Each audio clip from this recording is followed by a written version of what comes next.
आज 2 जून मंगलवार से भागवत कथा यज्ञ सप्ताह प्रारंभ हो चुका है।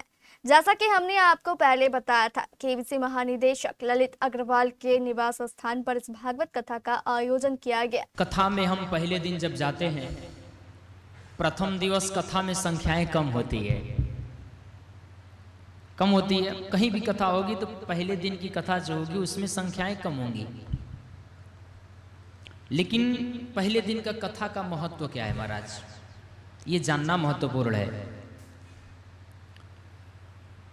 प्रथम दिवस हर जगह कथा में महात्म को सुनाया जाता है, जिसको हम कहते हैं महात्म। महात्म का अर्थ होता है महत्व, कि इस कथा का कितना बड़ा महत्व है। जैसे हम संसार के लोग बिना लाभ और लोभ का कोई काम नहीं करते। कोई भी कार्य हम करते हैं तो बिना लाभ और लोभ का काम नहीं होता। हम कथा भी सुनाने आए हैं तो कहीं ना कहीं इसमें लोभ हमारा भी है। आप कथा सुन रहे हो तो कहीं ना कहीं एक लोभ आपका भी है। लेकिन लौकिक लोभ से पारलौकिक लोभ का अंतर है हम लोगों के अंदर। इस भागवत कथा यज्ञ सप्ताह में अयोध्या के प्रसिद्ध कथावाचक नित्यानंद जी महाराज अपनी कथा सुना रहे हैं। इस भागवत कथा के दौरान पूरा वातावरण भक्ति में डूबा हुआ नजर आ रहा था। अपने शरण लगावो द्वारे पड़ा तेरे, ओम जय जगदीश। आज भागवत कथा के पहले दिन संध्या 4 बजे से 6 बजे तक इस भागवत कथा का सीधा प्रसारण भी किया गया, जिसका केबीसी के दर्शकों ने लाभ उठाया। परेक्षति गुरु प्रीतो, अगर गुरुदेव भगवान की कृपा हो जाए तो वैकुंठम योगी दुर्लभम। अगर हे गुरुदेव आपकी कृपा हो जाए तो उस वैकुंठ रूपी परमात्मा का साक्षात्कार होने में देर नहीं लगेगा, और ये तभी होगा जब गुरुदेव की कृपा होगी। इस कथा को सुन मौके पर मौजूद लोग और दर्शक भक्ति भाव से ओतप्रोत नजर आए। आइए आपको दिखाते हैं भागवत कथा के कुछ दृश्य। जाने बिनु न होई प्रतीति, और बिनु प्रतीति होई नहीं प्रीति। बोलिए भक्तवत्सल भगवान की। एक बात और है, दुनिया में हम बहुत से चीजों को बाहुबल से प्राप्त कर सकते हैं, यानी शरीर के ताकत से बहुत से चीजों को हम प्राप्त कर सकते हैं। दुनिया में बहुत से चीजों को हम जन बल से प्राप्त कर सकते हैं, यानी समूह बल से।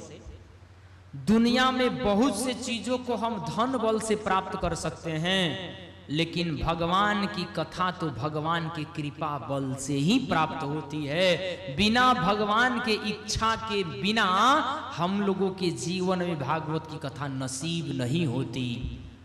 धन्य भाग है इस कथा के परम संकल्पक श्रीमान ललित अग्रवाल जी का, जिनके जीवन में भगवान की कृपा बल प्राप्त हुआ, कृपा भगवान की प्राप्त हुई, तब जाकर के ये भागवत महापुराण की कथा नसीब हुई। और इस बात को मैं नहीं कह रहा हूं, भागवत महापुराण का वो श्लोक कह रहा है कि जन्मांतरे भवेत् पुण्यम तदा पुराण श्रवणम लभेत्। एक जन्म नहीं, जन्मांतरे भवेत् पुण्यम तदा पुराण श्रवणम लभेत्, यानी एक जन्म नहीं, जन्म जन्मांतर के जब पुण्य उदय होते हैं तब हम सबके जीवन में भागवत की कथा नसीब होती है। बिना भगवान की कृपा के हम भागवत की कथा के पंडाल में आ ही नहीं सकते महाराज। बहुत इच्छा है कि भागवत की कथा में मैं पहुंचूं, मैं जाऊं, लेकिन क्या पता चलता है कि जैसे ही गेट पे पहुंचे थे, कथा के गेट पे पहुंचे ही थे, परिवार से फोन आ गया। श्रीमती जी ने फोन कर दिया, जल्दी से घर पे आओ। न चाहते हुए भी पलट करके मुझे वहां जाना पड़ा। आए तो थे हरिभजन को, लेकिन संसार की माया ने ऐसे जकड़ लिया कि आ करके भी वापस चले गए। यानी भगवान की कृपा हमारे ऊपर नहीं थी, इसलिए हमको कथा नसीब नहीं हुआ।